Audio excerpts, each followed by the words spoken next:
Hello, hello, and welcome to another episode of Digital Marketing Therapy. Today, I am sharing with you some of my favorite tech tools for 2024, what we've been using in 2023, what we're taking with us into 2024. Some of these you'll need, some of these you won't need, but I just thought I would share kind of what we have in our tech stack in case it's helpful for you.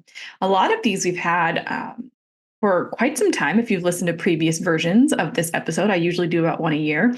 But you know, we've got a couple of new ones that are in there as well. So I hope that you find this helpful. If there's some things that you're looking for, that you need support with, or that you need to kind of put in your wheelhouse, from email to organization and productivity, all of the things, sharing them with you in this episode. You'll be able to find the links for everything in the show notes at thefirstclick.net/239.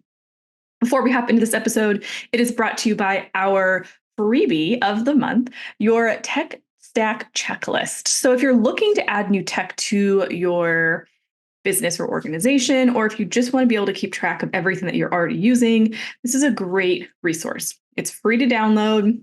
There's a guide as well as a Google spreadsheet template, and you can get that also in the show notes for this episode at firstclick.net/239. or in the show notes for any episode in the month of January. It's a great tool for you to grab, so head on over, download that today, and get your tech and your research for the tech tools that you need streamlined, organized, and ready to go. Let's get into the episode. You're listening to the Digital Marketing Therapy Podcast. I'm your host, Sammy Bedell-Mulhern. Each month, we dive deep into a digital marketing or fundraising strategy that you can implement in your organization. Each week, you'll hear from guest experts, nonprofits, and myself on best practices, tips, and resources to help you raise more money online and reach your organizational goals. So before I jump into the tools that I use and am using and my favorites for 2024, it's important to remember that technology can create a lot of support for your organization. It can help you streamline things, automate things. We don't need to add things just to add them. And most of the tools that I'm going to share are not free. And so we also don't want to rack up a ton of money in things that we're not going to utilize all of. So really keep in mind what you need them for, which is why we created the tech checklist. Keep in mind what you really need things for so that you can only use the things that are really going to help save you time, save you money, and get things done. Okay, so I just want to preface by saying that we've slowly added things into our system as we go, just to make sure that we can A, implement them, and B, that they're what we need and what's going to help us with our business. The other thing that I'm going to remind you of is, as a nonprofit organization, a lot of time services won't tell you if they have a nonprofit discount necessarily. Always reach out and negotiate pricing. You can do this even if you're a for-profit business, but ask for a nonprofit rate. Most companies have them, even if they don't explicitly list them. A lot of companies have them for free, which a couple of the tools that I'm sharing today do that as well. Okay, so let's jump into it. I kind of try to group these a little bit, and I know I'm going to forget some, but I try to group these into different categories so that you can kind of see how I use them. But the first one, it's January. We're gearing up. It's a new year. We're trying to get things done. We're trying to be more organized. And I'm sorry, if you're watching this on YouTube, I'm very fidgety today. When it comes to organization, I love a good organization app. My ultimate favorite is ClickUp. It is the project management tool that I use. I love using it with my clients. I love using it for my business. Helps me keep everything all in one place. I am definitely a pen and paper kind of person. So I actually have a new paper platform that I'm using here called from Ink and Volt, and it's just a weekly dashboard. And I'll link these all up in the show notes, but it allows me to kind of fill in my entire week and my priorities and just have that here. So I have that just to kind of jot down notes and keep me focused on the priorities. But ClickUp is what I use to manage everything, to manage what we're working on with our contractors, to manage just the things that I need, because I like it too. It's searchable, so I can go back in and try to find things from past stuff. So ClickUp is my favorite project management tool. I also use Toggl, and Toggl will integrate with ClickUp, so you can do time tracking inside. I think they might also have their native app, but we also use Toggl for time tracking, so that I can see what we're spending on or where we're spending our time on different things. So you could either organize it by project, by task type, or for us, we do it by client. So I can really easily see how many hours are we spending on a certain client, and then what were the tasks that we did during that. So for example, if I was trying to see where I'm spending my time on the podcast, I could have the project be podcast, and the task would be recording versus editing versus show notes, right? So it's just a great way to kind of keep track of where you're spending your time, where your team's spending your time, and see where you might be able to streamline things and make things a little bit better. I also use Acuity Scheduling. It's a scheduling app. Love it. I use it for everything, for clients to be able to schedule their time with me.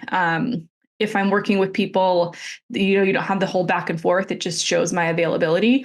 I can have different calendars that show different availability. So let's say you wanted to send something to a donor to say, hey, like, why don't you book lunch with me?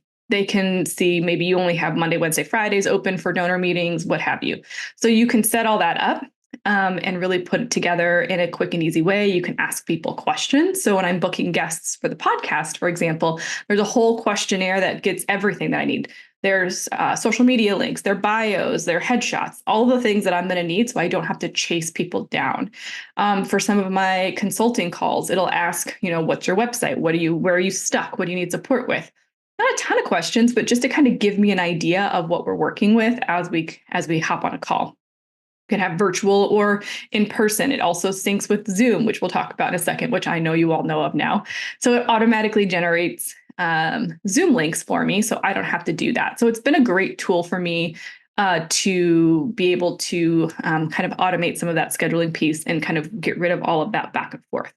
Depending on the plan you have, you can also take payments through it. There's all sorts of things. So if you're looking for a schedule, there's lots of them out there. I love Acuity Scheduling. I've been with it for a long time. So those are kind of my organizational tools that I use. ClickUp is so robust, so it kind of encompasses a lot. I don't have a CRM that I'm currently using. It's just not something that I need. So definitely something you're going to want and or need as a nonprofit organization. I personally am a huge fan of DonorDoc for small to medium-sized organizations. So definitely check them out. I'll have it linked up, but they are great, clean, simple interface, beautiful and easy to use with a ton of features for small to medium-sized organizations. So big fan of DonorDoc. Now, when it comes to my website, I'm a WordPress girl. We love the Divi theme. They are currently working on some massive upgrades and updates. It's going to be incredible, but Divi is what we build all of our websites on. It's what our website is built on. I love how easy it is to use and how easy it is for us to edit and for clients to edit while we can still customize it without coding. So that's what we use. And then for online courses and our memberships, we use LifterLMS. So it's not as easy of an out-of-the-box kind of platform. But again, you can customize and do a lot with it and make it work really nicely. There's other ones that are out there that are more plug and play, similarly to like how you might compare Squarespace and WordPress, right? A little bit harder to set up in the beginning, but a lot more functionality and flexibility in the long run.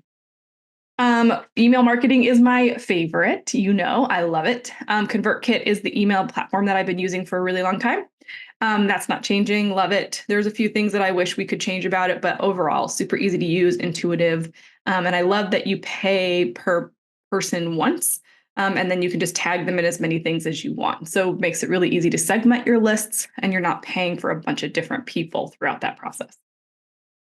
Now, when it comes to the podcast, we work in Zoom. We record in Zoom.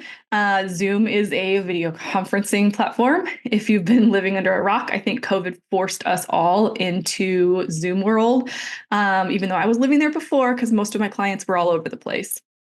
But we record our podcasts in Zoom, and then I don't even know where they're edited, so I can't even give you the tech there. They're edited. And then we use Otter.ai for our transcripts. So we just take our audio from this, pop it into there. It generates all of the transcripts for us. There's lots of different ways you can pull transcripts depending on how you record. And then they go up on YouTube. We also use Headliner, which is another app to help us create the visuals and the audiograms. So the videos with the captions for the little snippets.